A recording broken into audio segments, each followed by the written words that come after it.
ಮಾನ್ಯ ಶಾಸಕರಿಗೆ ಒಂದು ಕಿವಿ ಮಾತು ಲಾಸ್ಟ್ ಟೈಮು ಹೇಳ್ತಾಯಿದ್ದೆ, ಈಗೂ ಹೇಳ್ತಾ ಇದ್ದೀನಿ.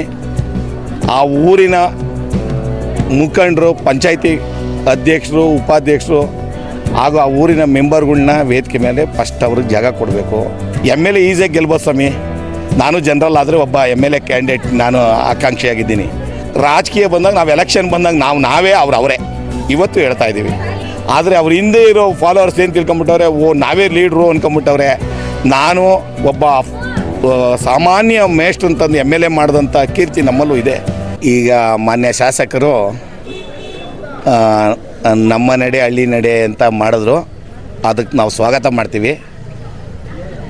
ಆದರೆ ನಮಗೆ ನೆನೆ ಮಧ್ಯಾಹ್ನ ತಿಳಿದಿದ್ದು ಈ ವಿಚಾರ. ಯಾವ ಫಂಕ್ಷನ್ನು 6ವರೆಗೆ 8ವರೆಗೆ 24 ಗಂಟೆ ಒಳಗೆ ಯಾವುದೂ ಆಗಲ್ಲ. ಆದರೂ ನಾವು ಫಸ್ಟು ಜನಕ್ಕೆ ಸಂದೇಹ ಏನಾಗುತ್ತಂದರೆ, ಶಾಸಕರು ಬಂದರೂ ಮೆಂಬರ್ಗಳು ಸ್ಪಂದಿಸ್ತಿಲ್ಲ ಅಂತಾರೆ. ಮಾನ್ಯ ಶಾಸಕರಿಗೆ ಒಂದು ಕಿವಿ ಮಾತು ಲಾಸ್ಟ್ ಟೈಮು ಹೇಳ್ತಾಯಿದ್ದೆ, ಈಗೂ ಹೇಳ್ತಾ ಇದ್ದೀನಿ. ಆ ಊರಿನ ಮುಖಂಡರು, ಪಂಚಾಯತಿ ಅಧ್ಯಕ್ಷರು, ಉಪಾಧ್ಯಕ್ಷರು ಹಾಗೂ ಆ ಊರಿನ ಮೆಂಬರ್ಗಳ್ನ ವೇದಿಕೆ ಮೇಲೆ ಫಸ್ಟ್ ಅವ್ರಿಗೆ ಜಾಗ ಕೊಡಬೇಕು. ಯಾಕೆಂದರೆ ಇವ್ರು ಗೆದ್ದಂಗೆ ಅವರು ಗೆದ್ದಿರ್ತಾರೆ. ಯಾರೋ ಅವ್ರ ಫಾಲೋವರ್ಸು ಅಂತ ಅಂದ್ಬಿಟ್ಟು ಅವ್ರ ಹೆಸ್ರುಗಳು ಮಾಡಬಾರ್ದು. ಎಲ್ಲರ ಹೆಸರು ಹೇಳಬೇಕಾಗತ್ತೆ. ಆ ಸ್ಥಳೀಯವಾಗಿ ಗ್ರಾಮ ಪಂಚಾಯತಿ ಗೆದ್ದಿರೋದು MLA ಈಸಿಯಾಗಿ ಗೆಲ್ಬೋದು ಸ್ವಾಮಿ. ನಾನು ಜನರಲ್ ಆದರೆ ಒಬ್ಬ MLA ಕ್ಯಾಂಡಿಡೇಟ್, ನಾನು ಆಕಾಂಕ್ಷಿಯಾಗಿದ್ದೀನಿ. ಆದರೆ ಗ್ರಾಮ ಪಂಚಾಯತಿಯಲ್ಲಿ ಫಾಲೋವರ್ಸ್ ಅಂತ ಯಾವ ಕಾರಣಕ್ಕೂ ಬರೋಲ್ಲ. ಫಾಲೋವರ್ಸ್ ನೋಡಿ ಯಾರು ಓಟ್ ಹಾಕಲ್ಲ. ಆದ್ದರಿಂದ ಇದನ್ನು ಅವರಿಗೆ ನಾನು ಹೇಳಬೇಕು ಅಂತಿದ್ದೆ, ಅಷ್ಟೊತ್ತಿಗೆ ವೇದಿಕೆ ಮೇಲೆ ಹೇಳೋದು ಸರಿ ಇಲ್ಲ. ಫೋನಾಗೆ ನಾನು ಹೇಳೋಕ್ಕೆ ಇಷ್ಟಪಡ್ತೀನಿ. ಅವ್ರ ಪಾರ್ಟಿಯವ್ರು ಎಲ್ಲಿದ್ದರೂ ಇದ್ದೇ ಇರ್ತಾರೆ ಅವ್ರ ಹಿಂದೆ. ಆದರೆ ಜನದ ಎದುರಿಗೆ ಆ ಸ್ಥಳೀಯವಾಗಿರೋವಂಥವ್ರನ್ನ ಮೆಂಬರ್ಗಳ್ನ ಅವ್ರಿಗೆ ಮಾನ್ಯತೆ ಕೊಡಬೇಕು. ಆಮೇಲೆ ಕೆಲಸಗಳು ಹೇಳ್ತಾ ಇದ್ದಾರೆ, ಮಾಡಲಿ. ಖಂಡಿತ ಅವ್ರ ಸಹಕಾರ ನಮಗಿರ್ತದೆ. ನಾವು 3ನೇ ಬಾರಿ ಮೆಂಬರ್ ಆಗಿರೋದು. ಆ ಮೆಂಬರ್ ಆಗಿರೋದ್ರಿಂದ ನಮಗೂ ಕಷ್ಟ ಸುಖ ಏನು ಅಂತ ಗೊತ್ತು. 1 ಬಾರಿ ಗೆದ್ದೋದು, 2ನೇ ಬಾರಿ ಗೆದ್ದೋದು ತುಂಬ ಕಷ್ಟ, ನಿಮಗೂ ಗೊತ್ತು. ಆದರೆ 3 ಬಾರಿ ಗೆದ್ದಿರೋದು ಅದು ತುಂಬ ನಮ್ಮ ವರ್ಚಸ್ಸು, ನಮ್ಮ ಒಳ್ಳೆತನ ಎಲ್ಲ ಇರೋದ್ರಿಂದನೇ ಆಗಿರ್ತದೆ.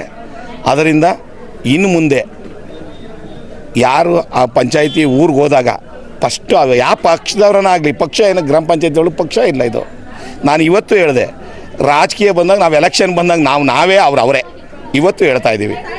ಆದರೆ ಯಾವ ಕಾರಣಕ್ಕೂ ಊರಲ್ಲಿ ನಮ್ಮ ಪಾರ್ಟಿಯವರು ಅಂದ್ಕೊಂಡು ಜಾಸ್ತಿ ಬಿಂದಿಸ್ತದ್ದು, ಪಾರ್ಟಿಯವ್ರು ಅಲ್ದಿದ್ದು ವೇದಿಕೆ ಮೇಲೆ ಕರೆಯೋದು ಎಲ್ಲ ಅದು ಮಾಡಿದ್ರೆ ತಪ್ಪಾಗುತ್ತೆ.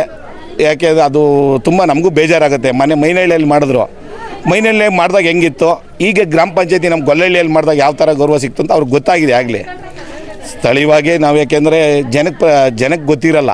ಸಾರ್ವಜನಿಕರಿಗೆ ಅಂತ MLA ಬಂದು ಕೆಲಸ ಮಾಡ್ತೀನಿ ಅಂದರು ಪಂಚಾಯತಿಯವ್ರು ಬಿಡ್ತಾ ಇಲ್ವಂತೆ ಅಂತಾರೆ. ಆ ಥರ ಸುಳ್ಳು ಮಾತು ಹೋಗಬಾರ್ದು. ನಾವು ಯಾವಾಗ MLA ಫೋನ್ ಮಾಡಿದ್ರು ಫೋನ್ ಎತ್ತೀವಿ, ಎದುರು ಸಿಕ್ಕಿದ್ರೆ ಮಾತಾಡ್ತೀವಿ. ಆದರೆ ಅವ್ರ ಹಿಂದೆ ಇರೋ ಫಾಲೋವರ್ಸ್ ಏನು ತಿಳ್ಕೊಂಬಿಟ್ಟವ್ರೆ, ನಾವೇ ಲೀಡ್ರು ಅಂದ್ಕೊಂಬಿಟ್ಟವ್ರೆ. ನಾನು ಒಬ್ಬ ಸಾಮಾನ್ಯ ಮೇಷ್ಟ್ರು ಅಂತಂದು MLA ಮಾಡಿದಂಥ ಕೀರ್ತಿ ನಮ್ಮಲ್ಲೂ ಇದೆ. ನಾಗರಾಜ್ ಅವರು ಒಬ್ಬರು ಮಾಸ್ಟ್ರಾಗಿದ್ದರು. ಅಂಥವ್ರನ್ನ ನಾವು ತಂದು ಒಬ್ಬರೇ ಅವ್ರ ಜೊತೆಯಲ್ಲಿ ಫಾಲೋವರ್ಸ್ ಕೆಲವೇ ಜನಗಳಿದ್ದಂಥ ಕಾಲದಲ್ಲಿ MLA ಮಾಡಿದಂಥ ಅನುಭವ ನನಗೂ ಇದೆ. ನಾನು ನೆಲಮಂಗಲ ಯೋಜನಾ ಪ್ರಾಧಿಕಾರ ಅಧ್ಯಕ್ಷ ಆಗಿದ್ದೆ. ನಾವು ಯಾವ ರೀತಿ ನಮ್ಮ ಒಳ್ಳೆತನನೇ ನಮ್ಮನ್ನು ಕಂಟಿನ್ಯೂ ಮಾಡಿದ್ದು, ಅದು ಕಂಟಿನ್ಯೂ ಆಯಿತು. ಪ್ರಾಧಿಕಾರದ್ದು ಕಂಟಿನ್ಯೂ ಆಯಿತು. ಗ್ರಾಮ ಪಂಚಾಯತಿ ಮೆಂಬರು ಸಹ ಇದೆ, ಅಧ್ಯಕ್ಷನೂ ಸಹ ಇದೆ. ಏಕೆಂದರೆ ನಮ್ಮ ಒಳ್ಳೆತನ ನಮ್ಮನ್ನು ಕಾಪಾಡ್ಕೊಂಡು ಹೋಗ್ತದೆ. ಅದು ಸೋಲು ಗೆಲುವು ಮುಂದೆ ರಾಜಕೀಯ ಭಗವಂತನ ಬಿಟ್ಟಿದ್ದು. ಆದರೆ ಸ್ಥಳೀಯವಾಗಿ ಹೋದಾಗ ಆ ಊರ ಮೆಂಬರ್ಗಳನ್ನ ವಿಶ್ವಾಸಕ್ಕೆ ತೊಗೊಬೇಕು. ಅದು ತೊಗೊಂಡ್ರೆ ಒಳ್ಳೆಯದಾಗುತ್ತೆ ಅಂತ ಹೇಳಿ ನನಗೆ ಇತ್ತು. ಅದರಲ್ಲೇನಿಲ್ಲ, MLA ಅವ್ರದ್ದು ಫಾಲ್ಟು ಅಂತ ಏನು ಹೇಳ್ತಾ ಇಲ್ಲ. ಈ ವಸ್ತ್ರಲ್ಲಿ ಅವರು ಈಗ ಮೈನಹಳ್ಳಿಗೆ ನಮ್ಮನ್ನು ಕರೆದೇ ಇರಲಿಲ್ಲ.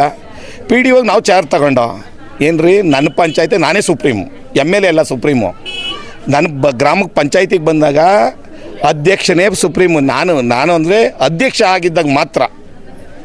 ಅದಕ್ಕೆ ಇವಾಗ ನಾವು ಬಂದರೂ ಅವ್ರಿಗೆ ಗೌರವ ಕೊಡಲಿವ. ನೀವೇ ನೋಡಿದ್ರೆ ನಮ್ಮ ವೈಯಕ್ತಿಕವಾಗಿ ಶಾಮಿಯಾನ ಹಾಕ್ಸ್ತೋ, ವೈಯಕ್ತಿಕವಾಗಿ ಪಂಚಾಯತಿ ದುಡ್ಡೇನು ಅವ್ರಿಗೇನು ಖರ್ಚು ಮಾಡ್ತಾಯಿಲ್ಲ. ನಾವು ನಮ್ಮ ವೈಯಕ್ತಿಕವಾಗಿ ನಾವು ಮಾಡ್ಕೊಂಡು ಇದನ್ನೆಲ್ಲ ಸ್ವಾಗತ ಮಾಡಿ ಎಲ್ಲ ಮಾಡಿದ್ವಿ. ಎಲ್ಲ ಊರಲ್ಲೂ ಮಾಡ್ತಾರೆ. ಒಳ್ಳೆತನ ಇರಬೇಕು. ಇವಾಗ ನಮ್ಮನ್ನು ಅವ್ರಿಗೆ ಚಿಕ್ಕಲಿಂದ ಮಾತಾಡ್ಸಿದ್ರು, ನಾವು ಅವ್ರಿಗೆ ಮಾತಾಡ್ಸೋ. ಆದ್ದರಿಂದ ಹಂಗಿರಬೇಕಾಗತ್ತೆ. ಇನ್ನು ಮುಂದೆ ಎಲ್ಲ ಕೆಲಸಗಳೂ ಎಲ್ಲ ಸದಸ್ಯರನ್ನು ಒಳಗೂಡಿ ಎಲ್ಲ ಪಕ್ಷದವರು ಅಂತ ಏನಿಲ್ಲ, ಅದು ಪಕ್ಷ ಅಂತ ಏನಿರಲ್ಲ, ಮಾಡ್ಕೊಂಡೋದ್ರು ಅವ್ರಿಗೂ ಒಳ್ಳೆಯದು, ನಮಗೂ ಒಳ್ಳೆಯದು. ಆ ಮೈನಹಳ್ಳಿಯಲ್ಲಿ ಆಗಿದ್ದಕ್ಕೆ ನಾವು ಇಲ್ಲಿ ಆ ಥರ ಆಗಬಾರ್ದು ಅಂತೇಳಿ ಇಲ್ಲಿ ಮಾಡ್ದೋ ತುಂಬ ಯಶಸ್ವಿ ಆಯಿತು. ಅದೇ ರೀತಿ ಇನ್ನು ಮುಂದೆ ಎಲ್ಲ ಪಂಚಾಯತಿಗಳಲ್ಲೂ ನಡ್ಕೊಂಡು ಹೋಗ್ಬೇಕು. ತಮ್ಮ ಹೆಸರು ಸರ್? ನನ್ನ ಹೆಸರು ಎಸ್ ಮಲ್ಲಯ್ಯ, ಗೊಲ್ಲಳ್ಳಿ ಗ್ರಾಮ ಪಂಚಾಯತಿ ಅಧ್ಯಕ್ಷರು.